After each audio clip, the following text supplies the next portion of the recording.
মানুষ বলেছিল স্যার 5 বছর চাই। গতকাল আমাদের মাননীয় উপদেষ্টা যেই বক্তব্য দিয়েছে, এদেশের জনমানুষের আকাঙ্ক্ষা পূর্ণ হয়নি, কথা বলা ঠিক কিনা? সেই বক্তব্যের পরে জনমানুষের সামনে এখন যাচাই করে 5 ঘন্টাও তাকে দেখতে চাই না। আমরা দেখেছি আমাদের মাননীয় প্রধান উপদেষ্টার মগজ বিকৃতি হয়েছে সেই লন্ডন সফরের পর থেকেই, কথা বলা ঠিক কিনা?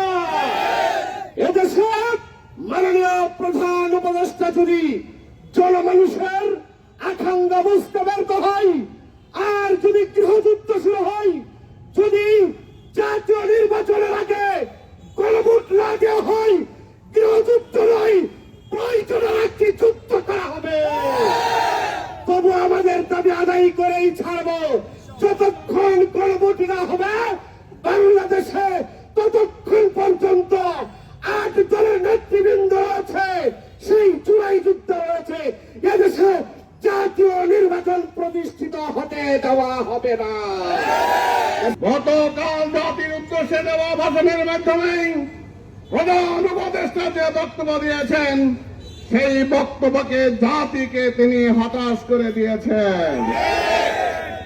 আমরা বাংলাদেশের তরুণ ছাত্র সমাজ, বাংলাদেশের নির্যাতিত নিষ্পেষিত মানুষ চেয়েছে বাংলাদেশের একটি স্থিতিশীলতা, রাজনৈতিক দুর্বৃত্ত পলায়ন থেকে বাংলাদেশকে একটি সুখী এবং সমৃদ্ধশালী বাংলাদেশ তৈরি করা।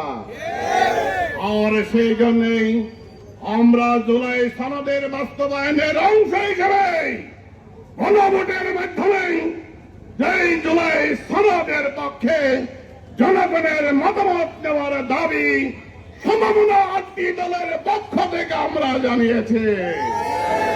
কিন্তু আমরা পরিতাপের বিষয়, আমাদের এই দাবিকে প্রধান উপদেষ্টা উপেক্ষা করেছেন।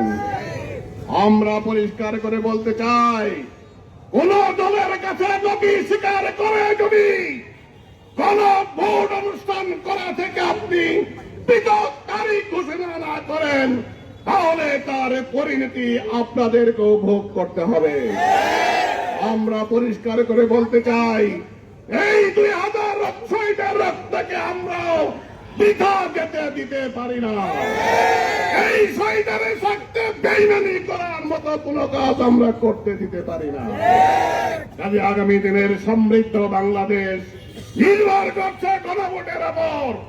আগামী দিনের বাংলাদেশ নির্ভর করছে জুলাই সনদের বাস্তবায়নের উপর। কাজে যারা মোগলে ঈদ থেকে মুখে শেখ ফরিদের ভূমিকায় অবতীর্ণ হয়েছেন, যারা মনের মধ্যে মুনাফিকে আচরণ পোষণ করেছেন, তাদেরকে আমরা সতর্ক করতে চাই, জনগণের সাথে বেইমানির ফলাফল কোনদিন কারোর জন্য ভালো হয় না। অতীতে যারা জনগণকে উপেক্ষা করেছে, জনগণকে যারা মূল্যহীন করেছে, তারা যেমন উপেক্ষিত হয়েছে, আপনারাও উপেক্ষিত হয়ে যেতে পারেন। আপনাদেরকে আমরা আহ্বান জানাই, আসেন ইগো মনোভাব পরিহার করে জনগণের স্বার্থকে প্রাধান্য দিয়ে অবিলম্বে পৃথক তারিখে গণভোট অনুষ্ঠান করার বিষয়ে আমরা সবাই ঐক্যবদ্ধ হয়ে যাই। এতে আমার কল্যাণ, জাতির কল্যাণ, দেশের কল্যাণ, দেশের স্বাধীনতার সার্বভৌমত্ব সহ আগামী দেশের বাংলাদেশের ভবিষ্যৎ নির্ভর করছে। তাদের সেই দাবির প্রতি আপনাদেরকেও আমাদের সাথে ঐক্যমত পোষণ করার আহ্বান জানাই। সমমনা 8 দলের নেতৃবৃন্দ, সম্মানিত এই সমাবেশের সভাপতি এবং উপস্থিত তৌহিদি জনতা, আমরা রাজপথে নেমেছি অনর্থক সময় ব্যয় করার জন্য নয়। আমরা সুস্পষ্টভাবে দাবি জানাচ্ছি যে আমাদের 5 দফা দাবিকে অবিলম্বে মেনে নিতে হবে, অবিলম্বে পৃথক নির্বাচনের ব্যবস্থা করতে হবে। জনগণ আর বেশি অপেক্ষা করতে রাজি নয়। সুতরাং সম্মানিত তৌহিদি জনতা, আমরা আপনাদের কাছে অত্যন্ত বলিষ্ঠতার সাথে বলতে চাই, কোনো কিছুই চেষ্টা এবং মেহনত ছাড়া পাওয়া যায় না। রব্বুল আলামিন বলছেন, লাইসা লিল ইনসানি ইল্লা মা সাআ, মানুষ যা চেষ্টা করে সংগ্রাম করে যার জন্য সেটাই শুধু অর্জন করতে পারে। সুতরাং আমাদেরকে আমাদের দাবি আদায়ের জন্য অনমনীয় হতে হবে, সংগ্রাম করতে হবে, আর বাংলার মানুষ সংগ্রাম করতে অভ্যস্ত। আমি প্রধান উপদেষ্টাকে বলতে চাই, জনগণের আশা আকাঙ্ক্ষা উপলব্ধি করুন, অবিলম্বে এই দাবি মেনে নিয়ে উদ্যোগ গ্রহণ করুন। সংগ্রামী সাথীরা, আগামী দিনে আরো যে দাবি ছিল আমাদের, সেটা হলো এই স্বৈরাচারের বিচার করা, যারা আইনাগর তৈরি করে মানুষের উপরে জুলুম এবং নির্যাতন চালিয়েছে, তাদের বিচারকে সুস্পষ্ট করতে হবে।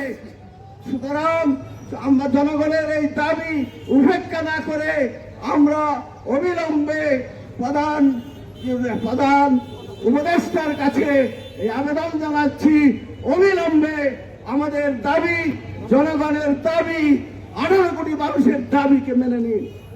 সমমনা আটদল কর্তৃক আয়োজিত আজকের এই বিক্ষোভ সমাবেশের সম্মানিত প্রধান অতিথি বিশিষ্ট আলিমুদ্দিন জামাত বাংলাদেশের সংগ্রামী আমির হযরত মাওলানা আব্দুল সত্তার সাহেব সহ অন্যান্য নেতৃবৃন্দ, সাংবাদিক ভাইয়েরা, তৌহিদ জনতা, আপনারা জানেন আমাদের ফ্যাসিস্ট হাসিনাকে তারা থেকে হাজার হাজার ছাত্র জনতা জীবন দিয়েছিল।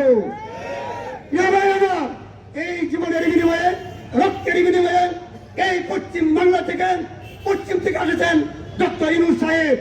আমরা আশা করেছিলাম ডক্টর ইউনূস সাহেব একজন ন্যায়পরায়ণ মানুষ, জনগণের কথা শুনবে, জনগণের ভাবমূর্তি বুঝবে, কিন্তু তিনি জনগণের কথা বুঝতে পারছে না। আমরা চাচ্ছি পিয়ার পদ্ধতি নির্বাচন দিতে হবে। পিয়ার নির্বাচন দিলে কোন ফ্যাসিস্ট সরকার আর বাংলার জমিনে আসতে পারবে না।